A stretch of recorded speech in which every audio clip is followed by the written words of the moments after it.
All right, Tanya, we're going to skip question 21 because it will not be tested in the DRE exam. Let's go ahead and go to question 22. All right, why don't you start? 22. A real estate broker who desires to operate a real estate office that is both competitive and profitable is vitally concerned with desk cost is calculated by the dividing the total cost of furniture by the number of salespersons. B. Net profit of the firm by the number of desks available. C. Total cost of rent, utilities, telephone, advertising, and other operating expenses by the number of salespersons. D. Annual gross commissions earned by the number of desks. All right. So I will eliminate A. Okay.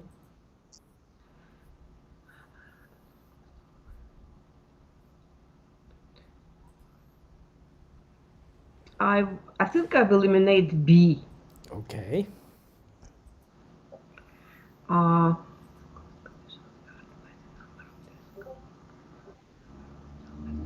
I will eliminate C. I think D, dumb, is the final answer. All right, so you think desk cost is equal to the annual gross commissions earned by the number of desks, is that right? Yes. I think right answer is annual gross commissions earned by the number of desks. What would be the importance of the number of desks in the office?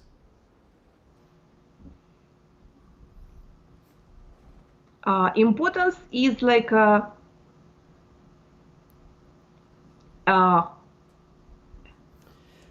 Does a broker assign one desk per agent? Is that what's going on? I don't think so. Sometimes I think this, one desk. some, People, two real estate persons can use one desk. so why would the number of desks be relevant then? If a broker wants to stay profitable and competitive, he wants to hire as many agents as possible, right? He's not interested in getting as many desks as possible. Is that right? Yes. So wouldn't C be a more relevant answer? Because Yes. a broker is more concerned about the number of salespersons and less concerned about the number of desks, right? Yes. So don't be confused by the word desk. It really doesn't have a lot of meaning, except that that's just the way we call it, desk cost. Because I think in the past, traditionally, it's one desk per agent, but these days, many agents don't even come into the office. Is that right? Yeah. So a broker may have 10 desks, but 50 agents, right? Does that mean that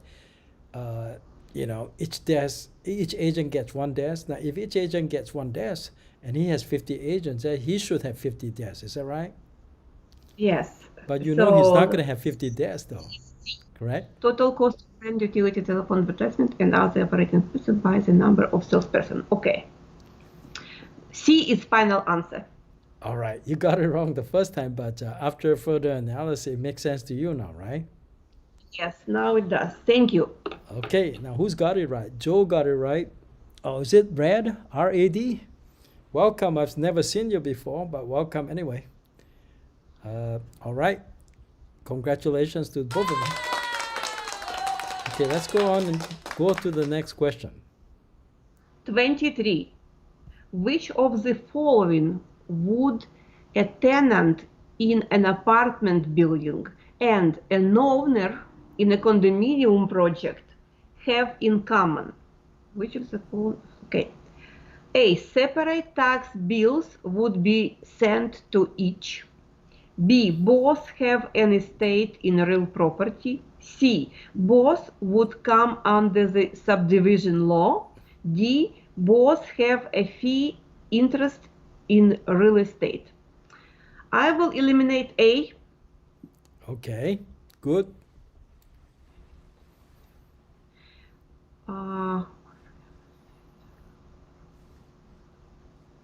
I will eliminate C. Good. So you're down to 50-50. Okay.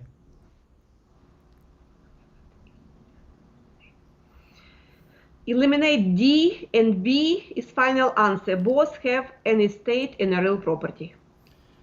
All right, you got it right. Okay, and D is a bad answer because a tenant does not have a fee interest, because a fee interest is a freehold estate. A tenant has a non-freehold estate. That's why D is a wrong answer. Okay. All right. Looks like Joe got it right. Congratulations, Joe. Congratulations, Tanya, as well. Thank you. All right, next one. 24. The principal purpose of the Federal Truth in Lending Act was to require creditors to disclose complete credit terms to prospective borrowers. B. Regulate federally chartered lending institutions. C. Limit loan costs and expenses to borrowers seeking loans on 1, 2, 4 family dwellings. D. Regulate loans on commercial and industrial properties. I will eliminate D. Okay, good one. Eliminate C. Eliminate B. I think A is the final answer. Awesome. You got it right. Okay. Now, Joe, you got it wrong. The answer is actually A. Truth in lending requires disclosure of the loan terms, credit terms to prospective borrowers. Okay. So that was a good elimination, Tanya. So congratulate on that. Thank you. All right, So let's we move skip on. 25. Next one. Okay, this 25 one. with 26. 25. The number of acres in the tract of land that is 0.5 miles square is.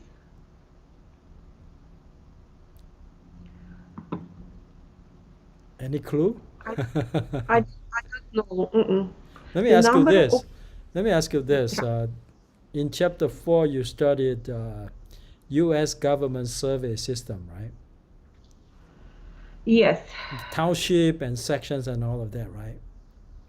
Remember section or you don't remember? No, I do not remember. Okay, I'll tell you. One section is equal to 1 square mile.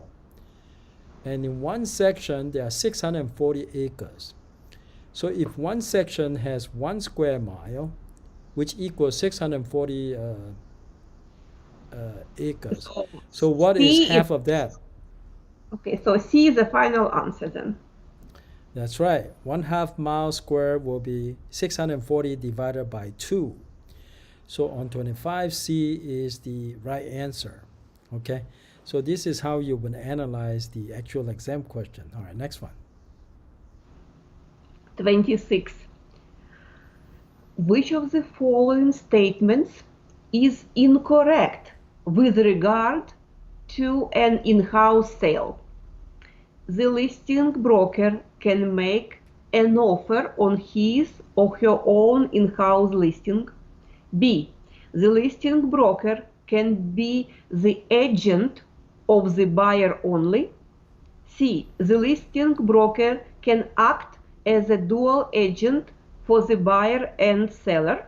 D. The listing broker may be the selling broker without becoming a dual agent.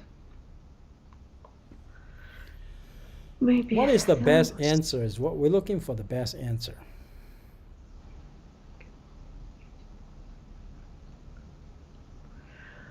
I think the best answer is B.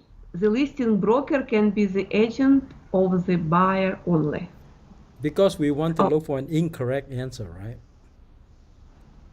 Yes. So Which is the how can the incorrect. listing agent be the buyer's agent only when the listing agent also represents the seller.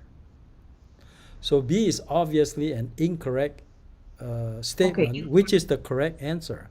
So 26 is a unique situation where we're asking for the, we're seeking a correct answer based on an incorrect statement. So B is an incorrect statement, but it is a correct answer because we are looking for an incorrect statement.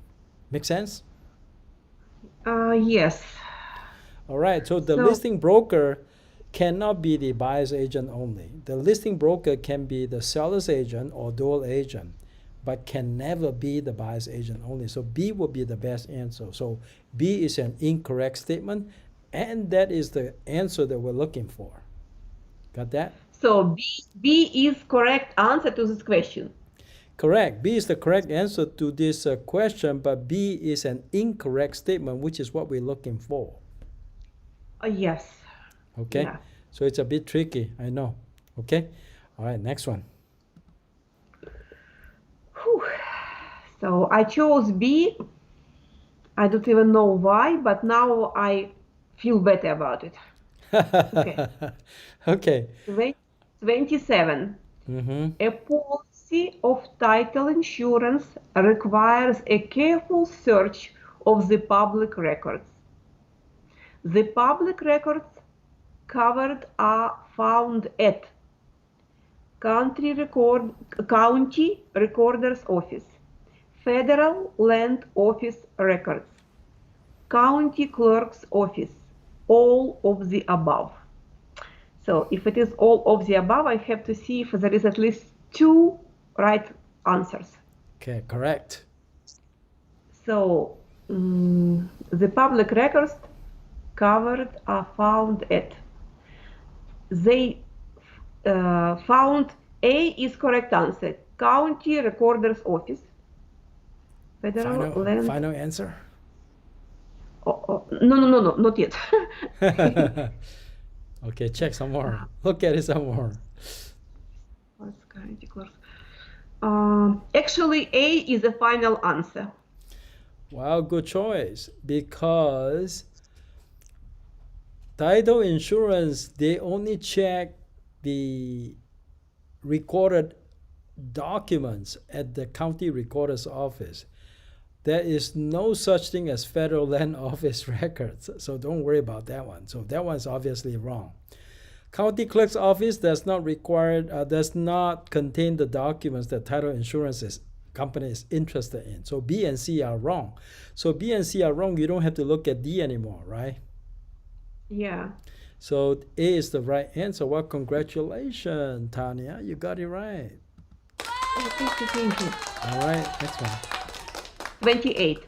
A real estate broker advertises that she will give microwave oven valued at $500 to anyone who purchases a property listed with her office. This type of advertisement is illegal regardless if all disclosures are made. B. Legal only if the gift is valued at $100 or less. C. Legal if proper disclosures are made to all parties of interest. D. Legal if the seller is sent a copy of the advertisement. So well, eliminate first.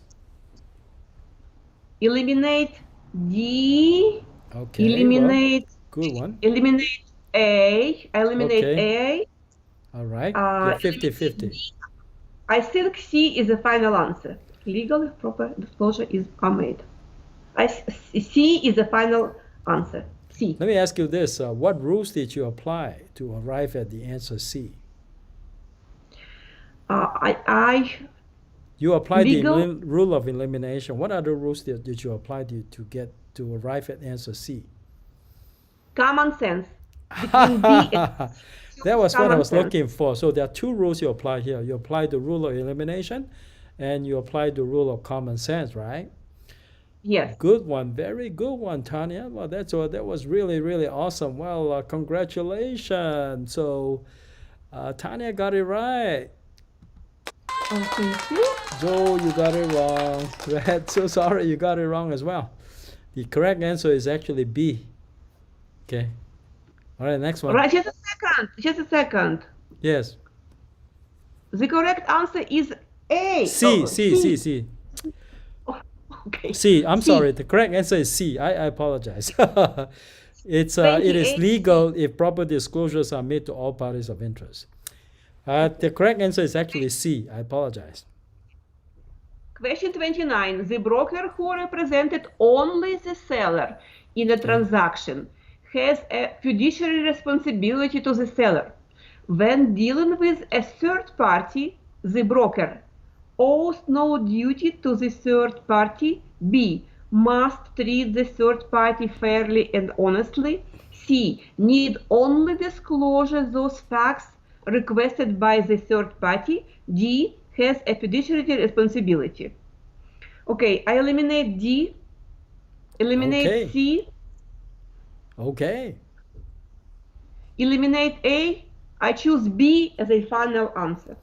All right, now you apply the rule of elimination. Did you apply another rule? What other rule did you apply? Elimination only. Well, actually, there's one more rule you can apply. Common sense, right? Yes. Even though you have no fiduciary duty toward third party, don't you need to treat third party fairly and honestly? Yes. That's absolutely. a common sense thing, right? Yes. So the Common correct answer is B. 29 is B, correct. And congratulations, Tanya. Thank you. The next one. 30. Which of the following state agencies is empowered to prevent acts of discrimination in housing accommodations in California because of race, color, religion, national origin, or ancestry? Department of Real Estate. B. Labor Commission. C. Department of Fair Employment and Housing. D. Division of Housing. I know the answer is C. And, Correct answer is I just know this one. Okay, sometimes you just know the answer, then you don't have to go through all the rules. You can save yourself some time, right? Okay, congratulations, Tana. You got it. Okay. All right, next one. 31. The Subdivision Map Act requires delivery of a copy of Real Estate Commissioner's public report to all prospective purchasers. B. The subdivider to prepare a tentative map and file it with the city or county. C. Insertion of release clauses in all blanket mortgages covering subdivision property. And D. Subdivision of proposed sales contracts for subdivision lots that a local government agency has approved. Boy, that's a difficult one. Let's eliminate the obviously wrong one first. Okay. I eliminate A. I think it's wrong. Well, that's a good one. Okay. Elimination of A. All right. Eliminate G. D. Eliminate C. I choose B as a final answer. B. All right, you got it right. Remember, Subdivision Map Act has to do with preparation of tentative map and final map. Okay, so if you know that, you won't get it wrong. Now, A has to do with Subdivider Lands Act. That is a different law. Now we're talking about, in 31, we're talking about Subdivision Map Act, which is different from Subdivider Lands Act. So eliminate A because of that. Blanket mortgage has nothing to do with Subdivision Map Act. Now remember the word map, it has to do with tentative map or final map. So C has absolutely nothing to do with Subdivision Map Act. So we eliminated that. And D, proposed sales contracts, that has to do with Subdivider Lands Act, which is a different law than Subdivision Map Act. All right, so Tanya, you got it right. Joe, you got it right. Red, you got it right. So 3 people got it right. So awesome. 32. A voidable contract will not become void until it is resigned, B. executed, C. recorded, D. surrendered. All right. Okay, voidable contract. So I would eliminate A, Okay. eliminate D. Okay. I will choose C as a final answer. C, recorded. Does a Voidable contract have to be recorded? A voidable contract will not become void until it is. Do you know what rescind that means? Let's say a voidable contract might apply to situation like a minor. The person is not 18 years old, and he or she signs a contract with you. Because he's underage, it is a voidable contract as to him, right? But he can either insist on the contract or he can rescind the contract. Rescind the contract means that he Okay, so changed the his mind about. Yeah, A would be the right answer. A would be the right answer. Okay. Yeah, a voidable contract can be enforceable just as long as the person who benefits from the voidable contract does not rescind it. But if the person wants to rescind it, then it becomes void. Okay, so A is the best answer. All right, no one got it right. Okay, no problem. All right, next one. 33. Which of the following notices could be important to the filing of the mechanic's lien? Notice of non-responsibility. B. Notice of cessation. C. Notice of completion. D. All of the above. So this has D. Which of the following notices could be important to the filing of the mechanic's lien?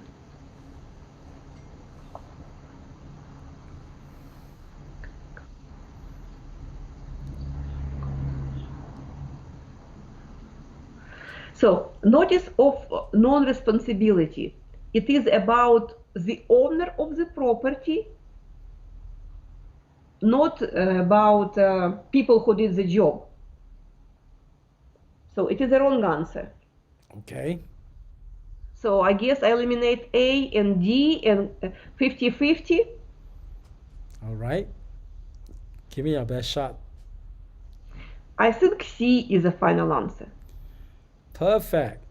Notice of completion is important to mechanic's lien because that determines how much time the mechanic or the contractor has to record the mechanic's lien.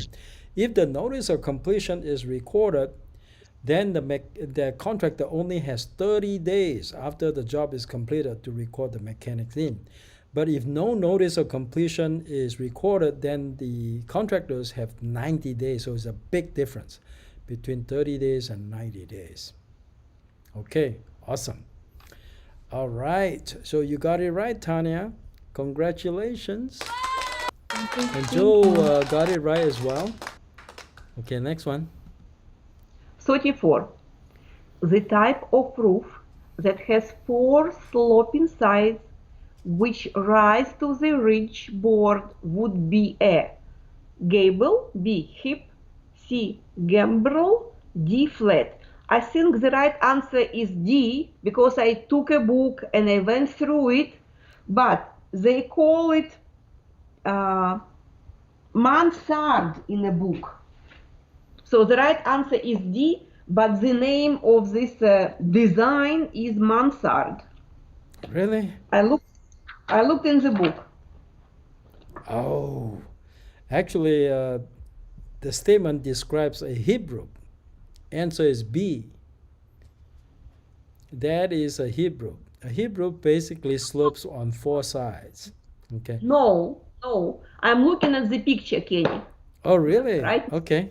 Yes. Heap is an absolutely flat roof. I'm just looking at it in a book. I have Okay. my book in my hand. All So right. I've been doing this I've been working on this question a long time today. So So a I'm heap telling roof you, has four sloping sides or two sloping sides?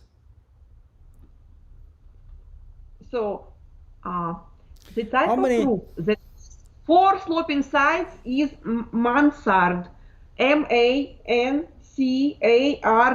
mansard. Really?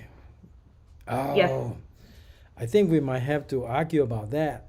Okay, we'll leave that alone. I'll put in a comment and I'll take a picture and put in a comment so we can all see the this shape of the roof yes. that has four sloping sides and the name that goes with it. Okay? All right? This is a mistake in this question. I hope I will not get this question in the test. I still think the right answer is hip actually. The reason I think the right answer is hip because this question and this answer appears in most of the DRE exams, so I know hip is the right answer. Okay. Okay, okay. So I will mark heap Yeah, in. double check. We'll double check on that. Okay. All right. Then, then if it is incorrect, in a book, page 181. All right. I'll take a look at it as well. I'll take a look at it. Okay. Okay. All right. Let's move on to the next one. 5. The words time is of the essence will usually be included in which of the following contracts?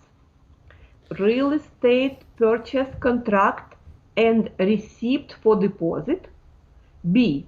Exclusive authorization and right to sell. C. Grant deed. D. Escrow instructions. That's a tough one, huh? Yeah. So I eliminate A, Okay. eliminate B, eliminate C. I think it is escrow. I Well, think D is that's a good choice actually. However, time of the essence, if you look at your purchase contract for real estate, is usually there on close to the last page. Time is of the essence. So A is the right answer. Escrow instructions, we don't commonly see time is of the essence, but for purchase contract and receipt for deposit, time of the essence is usually included in the purchase contract. Okay? okay. A, correct. Okay, All right. thank you. Okay, no problem. Next one. 36. A real estate licensee was actively seeking listings by contracting owners in a non-integrated neighborhood and telling them that minorities were moving into the area, and as a result, the value of homes in the area would suffer a loss in value, and it was a good time to sell their property. This type of activity by a licensee would be considered steering, inducement of panic selling, C. Blockbusting, D. Both B and C. I eliminate C. I choose D, both B and C as a final answer. So the final because answer. the final answer is D. You are correct. Inducement of panic selling has the same meaning as blockbusting. That's why you have B and C as the right answer, which is D in this case, right? Yes. Okay, well, congratulations, you got it right. Okay, this one is talking about discrimination. A person, who spread rumors that is discriminatory in a neighborhood in hope of getting listings is guilty of inducement of panic selling and blockbusting. They mean the same thing. All right. Okay, awesome. Got it right, you guys. All right, next one. 37.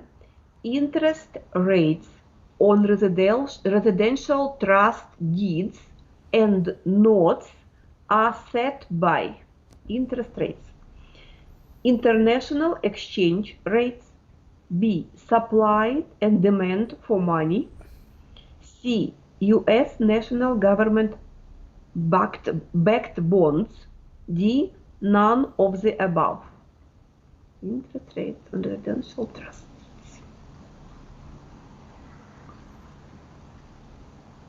Eliminate A. Good choice.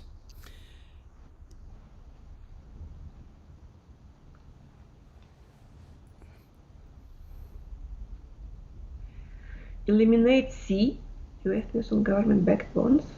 Okay, makes sense. Eliminate B. I think none of the above correct answer. And you don't think it has anything to do with supply and demand for money? Okay, let me think one more time.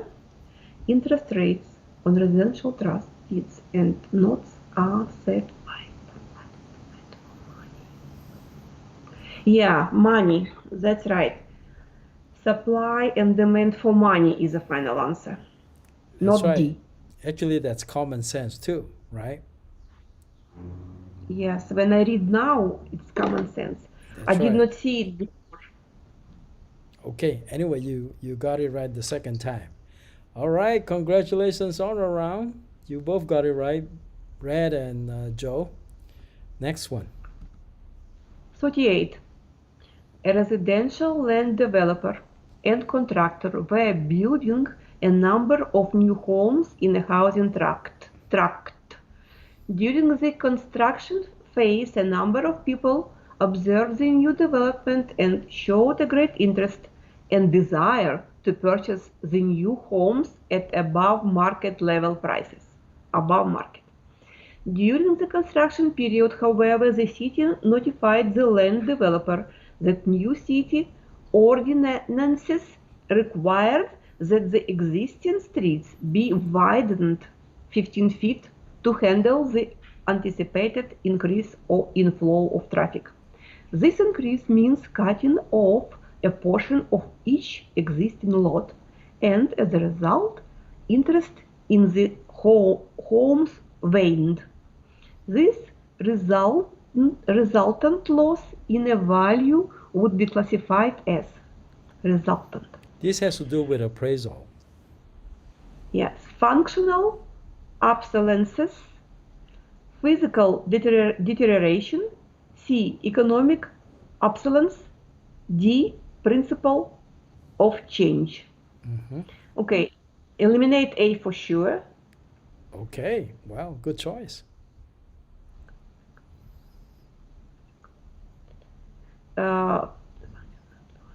Eliminate B. Okay.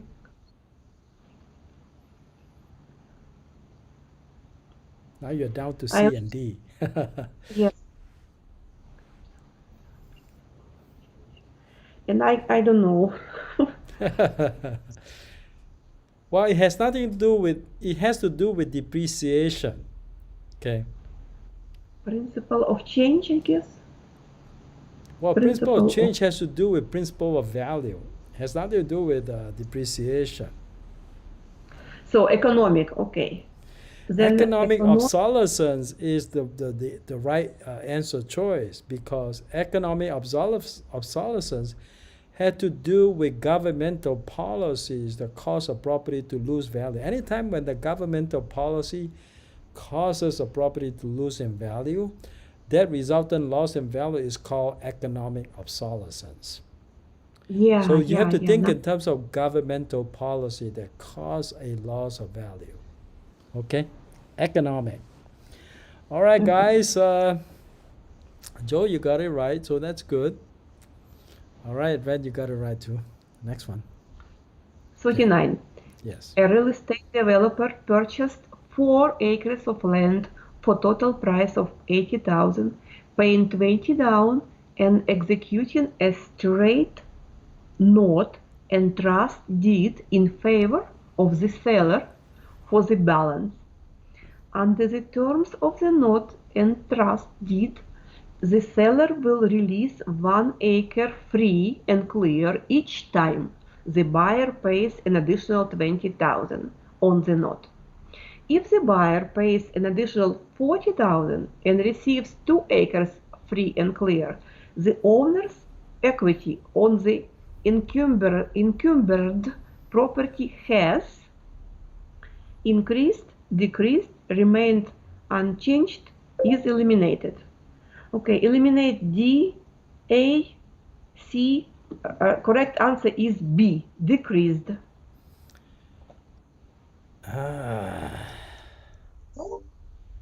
Let's see here. The It says a owner's real estate developer. Who's the owner? The owner is a person who is selling. Okay, so the seller sells. Okay, who is the good question. Who is the owner? That's the one right. who bought is buying or the one who is selling? That's Who is right. the So we owner? have to figure that out first because that's not a very good question. Now, a real estate developer purchased 4 acres of land for a total price of $80K. Remember, when you purchased, you are a buyer, but then you become the owner, right? Yes. A buyer will become an owner after the purchase, right? After he paid in full. Well, no, this is not an installment sale, though. It says a real estate developer purchased 4 acres of land for a total price of $80K, paying $20K down. So basically, this is a seller financing purchase. Even on a seller financing purchase, once it closes escrow, the buyer becomes the owner. So when they talk about the owner's equity, they are talking about the developer's equity. So when the developer pays more, pay off the loan, then the equity will increase, right? Yeah. So the correct if answer choice is increase. The owner's equity would increase as the owner pays off the debt. Just like, for example, Tanya, you borrow money from the bank, you buy your house, right? So each month you make a payment, right? So as you make a payment, your equity should increase, right? Yes. So the same idea. So in this example, the owner's equity on the encumbered property has increased as he makes a payment, right? Yes. But That's right. if for example, now I owe my place because we paid everything. We don't have a mortgage. Now I am the owner. But before, I did not think about myself as the owner when we had mortgage. Well, you should still think about yourself as the owner. That's how you should think about it. So if you think about the buyer as the owner, because the buyer actually bought the land, right? After he bought the land, he becomes the owner. Even though he has not paid in full, but he still owns the land, subject to the seller financing, right? Okay. So the equity has increased as he makes more payment, right? Okay. I have had to know who is the owner, and the buyer is the owner. Yeah, the buyer is the owner. Okay, great. Next one. 40. New air conditioners today are assigned an energy efficient rating. Based on this rating system, the higher the EER, the less efficient is the appliances. B. Greater the wattage used by the appliances. C. Higher the efficiency of the appliances. D. More BTUs produced. Okay, right. So I will eliminate D. Okay. I will eliminate A. Okay. Eliminate B, and C is the final answer.